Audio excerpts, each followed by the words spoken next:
This is a very disturbing video, but this is a reality of the situation. So I want to prep you guys before we get too far into this.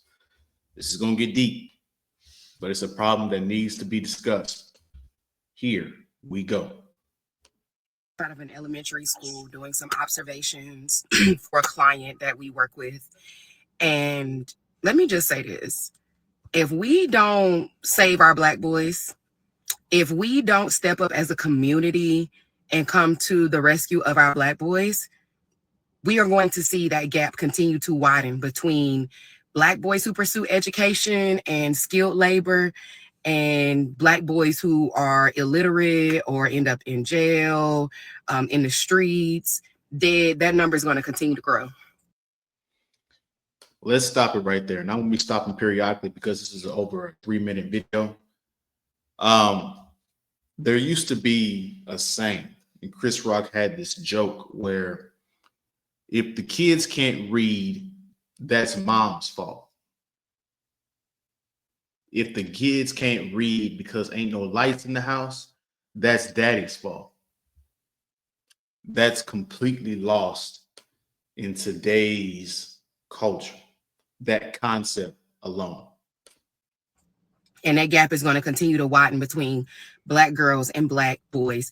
I watched and observed the Black girls versus the Black boys in this classroom. And this is a very mixed classroom. White kids, Black kids, a few Hispanic kids. I think I saw like one Asian kid, but a mixed classroom. And the boys just couldn't sit down. They was up, they was being loud, they was having quiet time. The teacher was trying to redirect them. I don't think she was doing enough.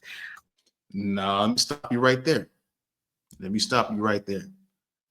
Because I talk to a lot of teachers, and this is a huge problem. And this is what we have to understand about teachers. Teachers aren't parents, they're teachers. By the time your child gets to the teacher, he should already know basic respects, basic manners, and basic respect of authority, because they should be respecting you when they get home, because that's where they spend a lot of their time, getting daily reinforcement. Since they're not getting that, of course, they're going to disrespect the teacher. And it's not the teacher's fault to correct the mistake of the parents.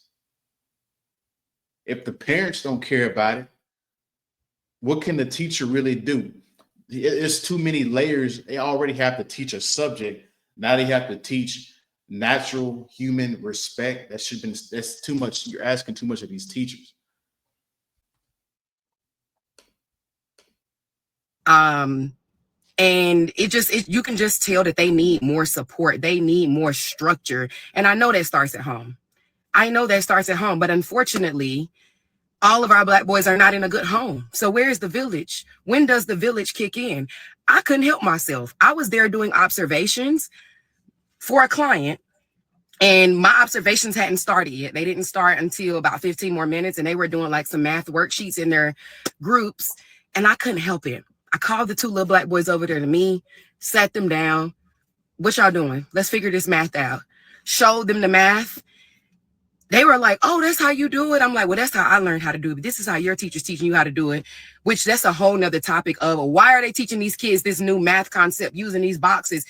That's confusing. It was confusing to me. And I just literally breaking it down to me, and I was confused. But that's a whole nother topic. What are we going to do for our boys? Ain't no village. Village raises a community.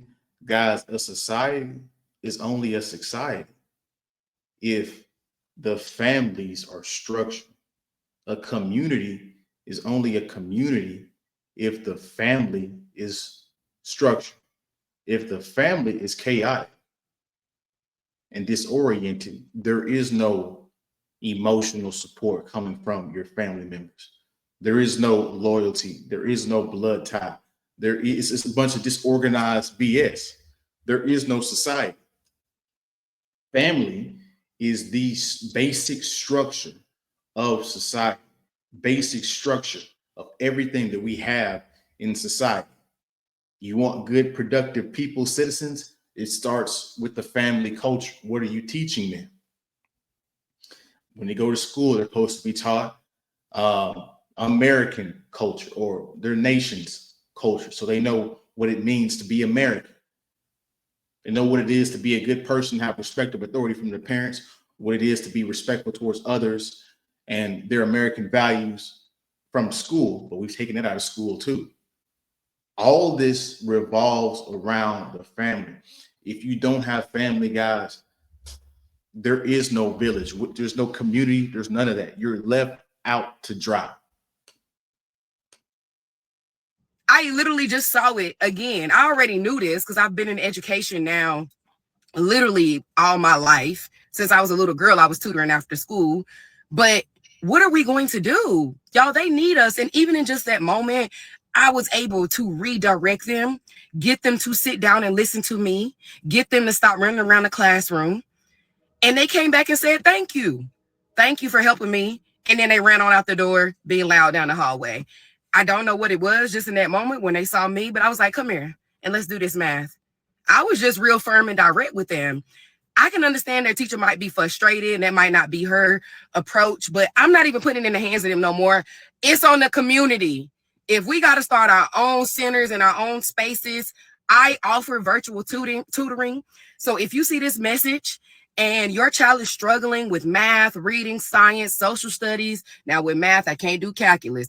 I can probably stop it like. The reason why this community, our community is in the state that it's in is because we live in a matriarchal system.